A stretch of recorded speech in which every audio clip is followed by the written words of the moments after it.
Assalamualaikum warahmatullahi wabarakatuh. Apa kabar teman-teman yang soleh dan solehah? Mudah-mudahan kita semua selalu sehat dan tetap semangat. Teman-teman, kita kembali lagi di pembelajaran daring hari ini, yaitu tentang amalan pada bulan Ramadan. Yang pertama, sholat tarawih, 2 iktikaf di dalam masjid, 3 bersedekah, 4 tadarus Al-Quran. Sholat tarawih. Sholat tarawih adalah sholat sunnah yang dikerjakan pada malam hari bulan Ramadan. Waktu pelaksanaannya adalah setelah melaksanakan sholat isya sampai terbit fajar atau waktu subuh. Sholat tarawih hukumnya adalah sunnah muakkadah, artinya sunnah yang dikuatkan atau yang penting, baik bagi laki-laki maupun perempuan. Karena hukum melaksanakan sholat tarawih itu sunnah muakkad, maka sebagai seorang muslim sebisa mungkin harus bisa melakukannya, kecuali jika kita dalam keadaan yang sulit seperti sakit, hujan deras, atau yang lainnya. Bilangan sholat tarawih ada yang 11 rakaat atau 23 rakaat. Yang dimaksud dengan 11 rakaat yaitu 8 rakaat sholat tarawih dan 3 rakaat sholat witir. Begitupun yang 23 rakaat, 20 rakaat sholat tarawih dan 3 rakaat sholat witir. Sholat witir merupakan sholat penutup. Sholat witir adalah sholat yang rakaatnya ganjil dan dikerjakan sebagai penutup dari sholat-sholat sunnah sebelumnya. Iktikaf di dalam masjid. Iktikaf artinya berdiam diri di dalam masjid dengan memperbanyak ingat kepada Allah Subhanahu wa taala. Dalam beriktikaf, mereka melakukan ibadah untuk mendekatkan diri kepada Allah Subhanahu wa taala, seperti sholat, zikir, membaca Al-Qur'an dan yang lainnya.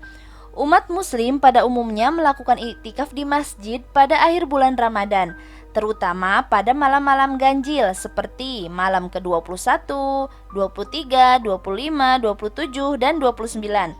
Berdasarkan riwayat tertentu, pada malam-malam ganjil itulah Allah akan memberikan rahmatnya kepada hamba-hambanya yang soleh.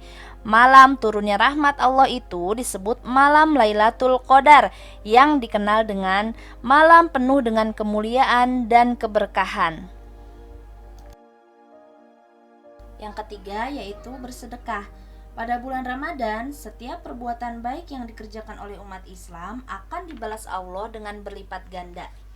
Berbagi dengan sesama itu disebut dengan sedekah.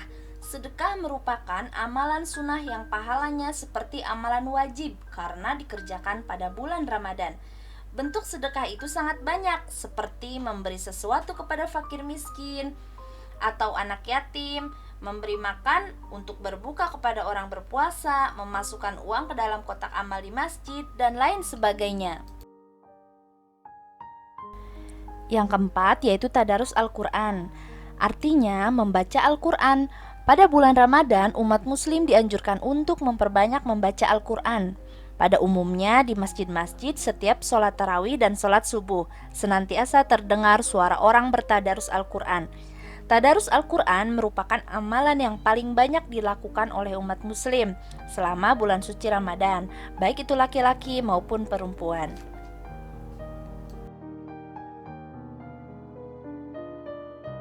Hikmah puasa menurut Al-Quran dan hadis antara lain yaitu 1. Meningkatkan kualitas dan kematangan hidup.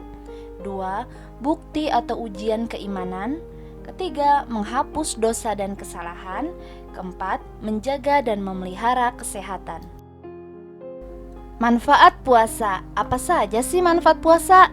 Yang pertama, terbebas dari penyakit jasmani dan penyakit hati. Temuan para ahli menunjukkan bahwa puasa Ramadan memiliki manfaat yang nyata dalam kehidupan. Dengan melakukan puasa Ramadan, kamu dapat terbebas dari penyakit jasmani dan penyakit hati.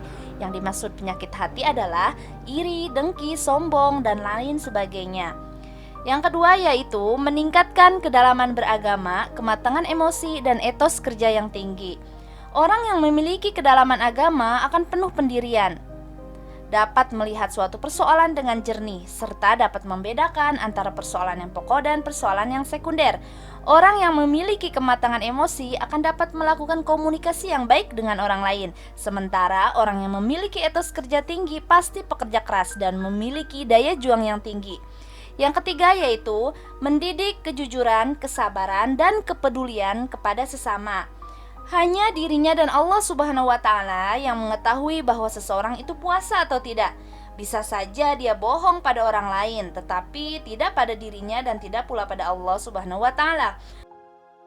Oleh karena itu, puasa sebagai pendidikan kejujuran bagi orang yang melakukannya, menahan lapar dan haus sampai azan maghrib membutuhkan kesabaran. Sekian video pembelajaran kali ini. Mudah-mudahan kita semua bisa mendapatkan hikmah dan manfaat dari puasa Ramadan. Kita akhiri dengan membaca Alhamdulillahirabbil alamin. Kurang lebihnya Ibu mohon maaf. Wassalamualaikum warahmatullahi wabarakatuh.